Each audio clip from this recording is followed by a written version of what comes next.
for cash buyers that there's currently no shortage of silver. Okay. So your audience needs to take that into account. There has been a lot of remarks around the fact that the Chinese have restricted the export of silver from China. I think there is a lot of demand for physical. There's a lot of demand for physical everywhere. What I suspect is, well, two things. I suspect that some of the Chinese buying is in fact strategic. If it's a real frenzy, you know, the truth is that the oil equity market was already ahead of itself since you started talking. Mines and Money, I was talking about a bull run over 3 years. Exactly, yeah. I didn't understand that we were going to have a bull run over 3 months. The time frame accelerated. And in fact, I was fairly well publicized as selling 80% of my physical silver in that dramatic up move. Right. I'm old enough, as you can see by looking, that I've seen a lot of parabolic charts in my life. And the backside of a parabolic chart is just as steep as the front side, but a lot less fun. Yeah. So the answer to that question is twofold. Over time, there's a lot of room left in silver. In the near term, the tension that was on the coiled spring, the fact that silver hadn't moved for so long, got released. So I think in terms of the silver trade, it really depends on your time frame. If your time frame is like mine, 5 years, there's a lot of room left in the trade. Yeah. If your time frame is 12 months, maybe not so much. 80% of what you read online about the silver market is fiction. There is a shortage of some types of silver. There is a shortage of refined, good delivery silver to settle COMEX. Yeah. There is also a shortage of high quality, low weight retail product, ounce product, 100-gram product.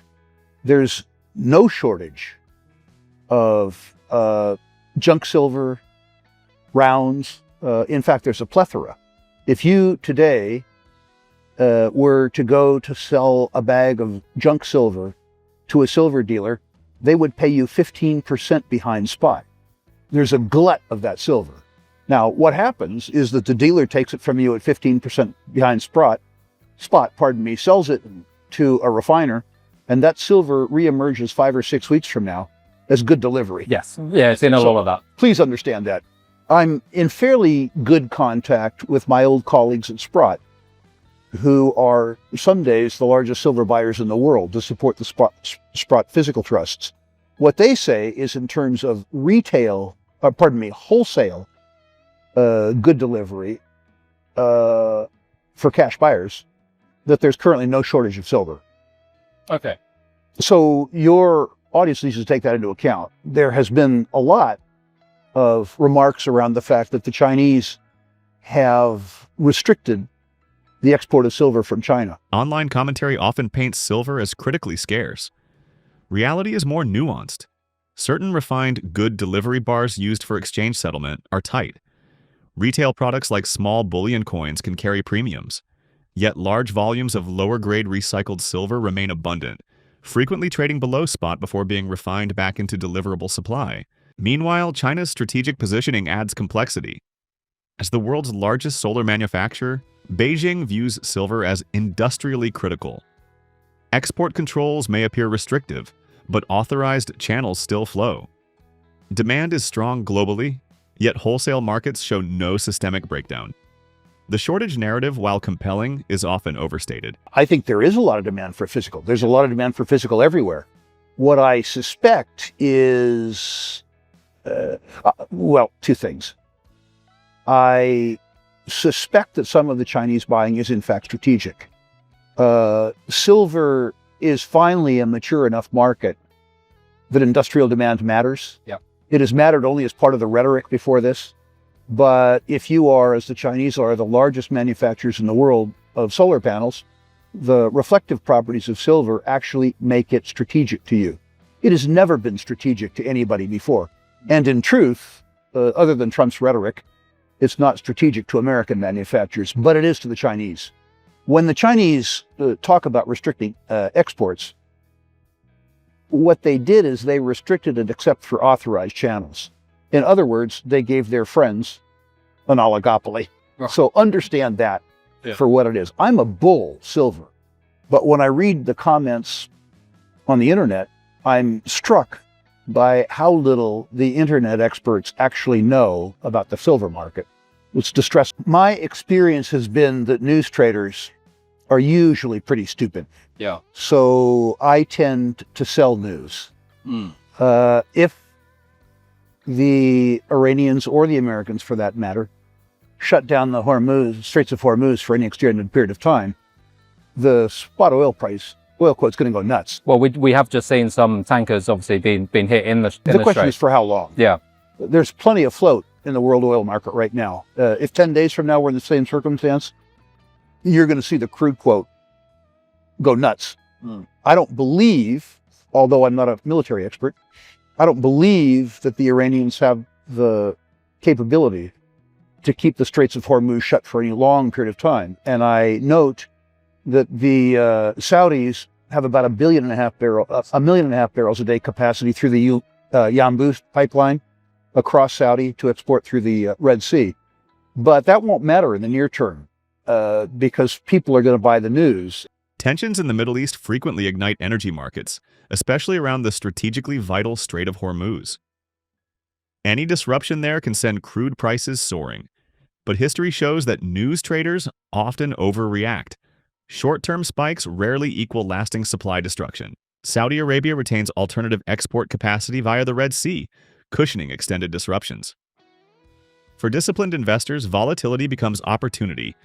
Rising prices without rising intrinsic value create selling moments, not buying frenzies.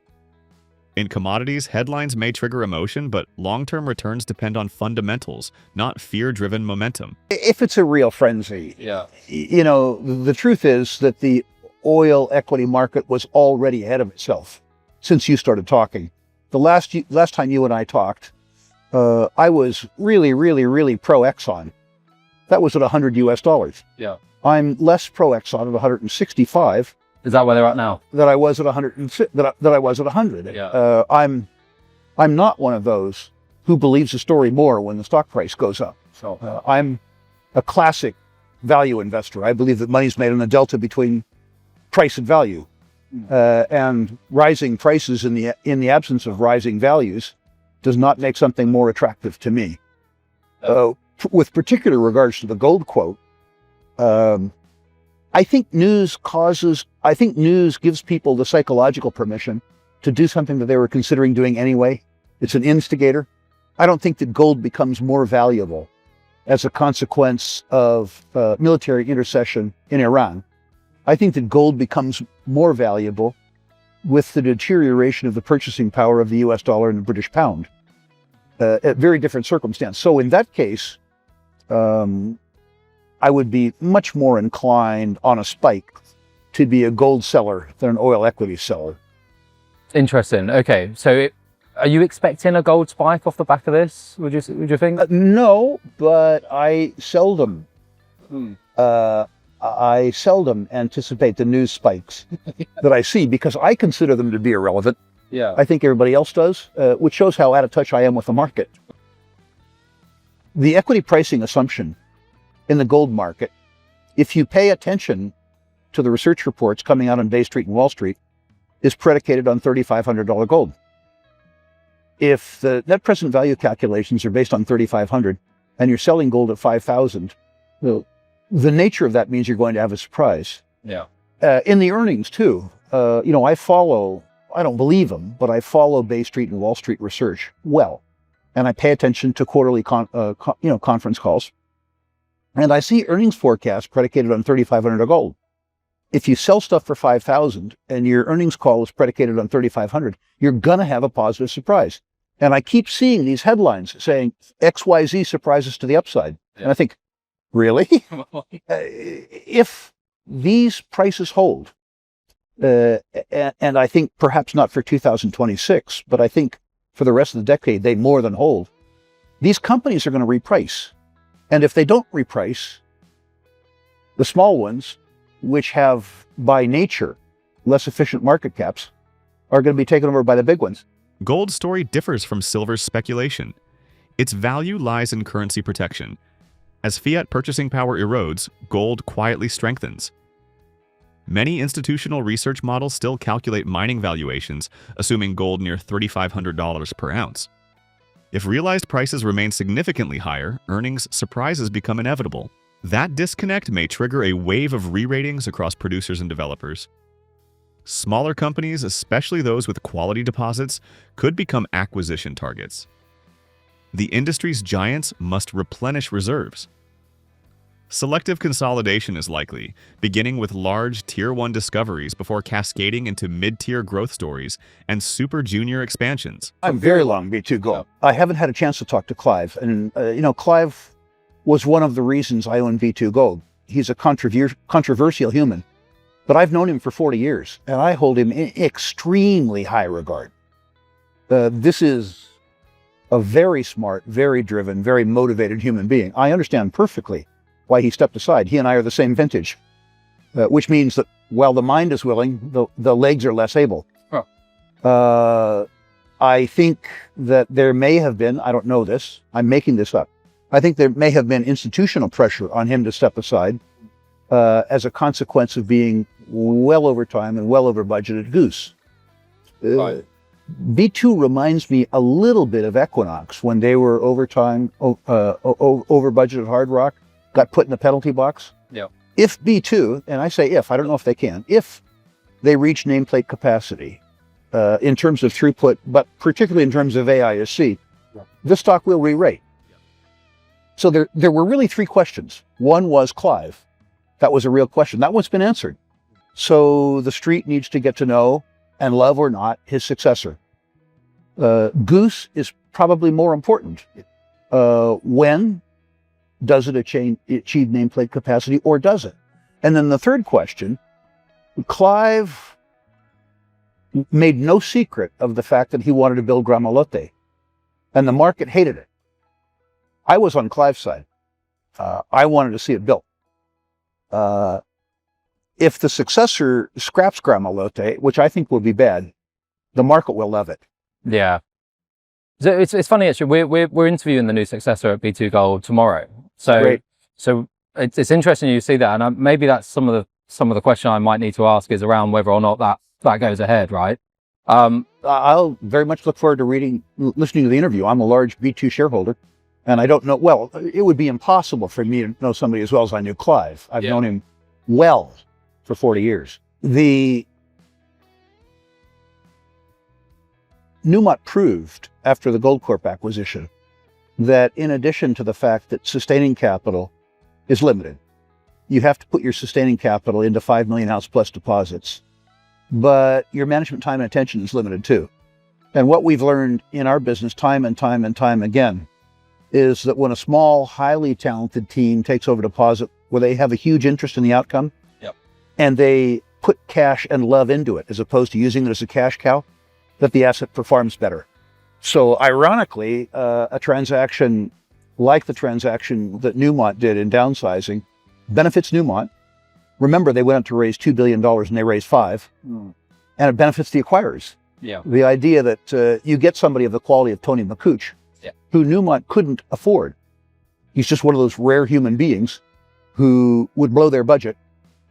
When Tony focuses on Porcupine and Tony enjoys the faith of Canadian capital markets, so they will capitalize him to put money into that deposit as opposed to take it out, the deposit performs better for him than it would for Newmont.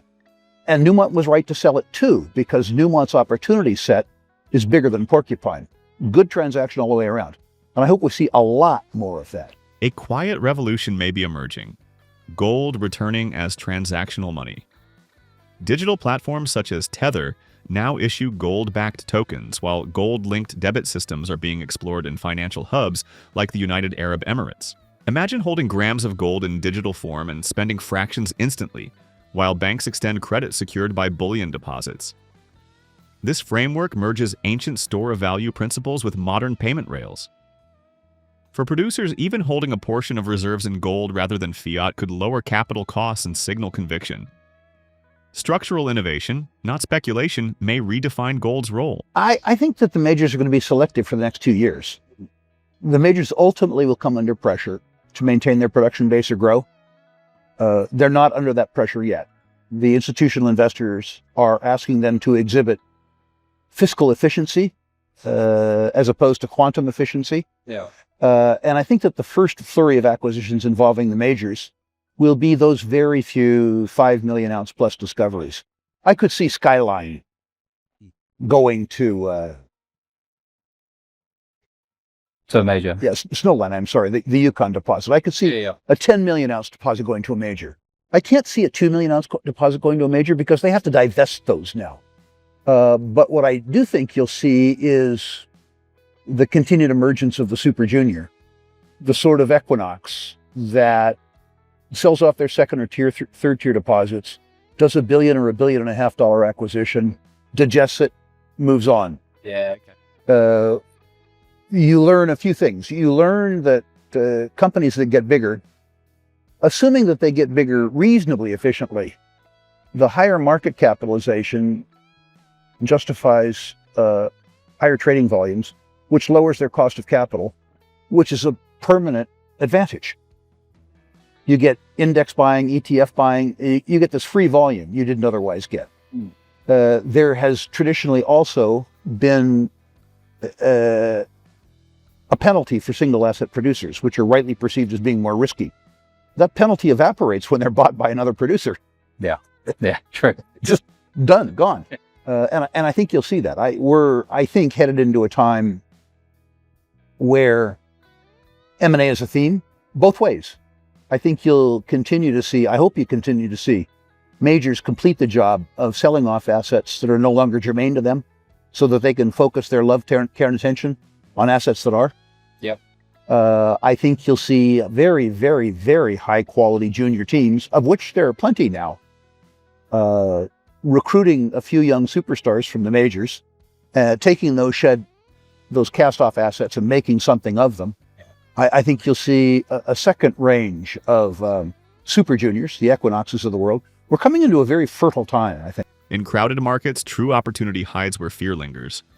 While most investors chase fully financed, late-stage projects, disciplined capital may shift down the curve toward prospect generators and overlooked jurisdictions.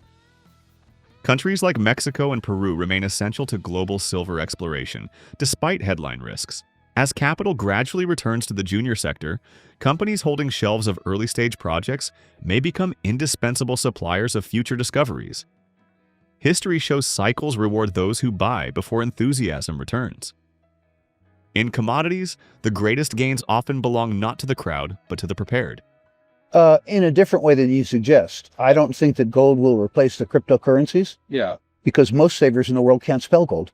Right. They aren't ready for that. You'll notice that Tether has convinced Elemental Royalty. I saw that with the dividend. Make their dividend available in Tether. I will accept the Tether dividend, not because I need help buying gold. I'm pretty good at that. You know, if you give me a US dollar dividend, I know how to cash that check and buy gold. I've been doing it for a very, very, very long time. I'm doing it because it's important for me before I die to see gold as money again. And this facilitates that. Yeah. I think there will be, within 2 years, and I said this to you in London, within 2 years, there will be a market-accepted deposit receipt that's denominated in gold. And there will be coins that are based on that. And you will, the technology exists today, the regulation doesn't exist today. But the first jurisdiction that falls over, I think it'll be the UAE, that allows that. You will be able to have a card in your pocket and you will be able to have 1,000 grams of gold in your account, or depository receipts for that. And you will be able, with what is in effect a debit card, to go to Starbucks and buy a cup of coffee with a fraction of your gold. The second thing that's going to happen, and I'm in the midst of that right now with my bank, is at my bank, we allow people like you who save in gold to be able to access the capital they have tied up in it. You use the gold to secure a credit line. Yep. And that business is growing very well for us. What we hope to be able to do is say to issuers, especially juniors, your shareholders are gold-centric, and we believe you should consider holding some, at least, of your working capital in gold. And if you have short-term capital needs, you can lodge that gold with us, and we'll give you a credit line at prime secured by your gold. That lowers your cost of capital by 500 basis points, and your shareholders love it. And by the way, if you make the wrong decision, we'll tell your shareholders.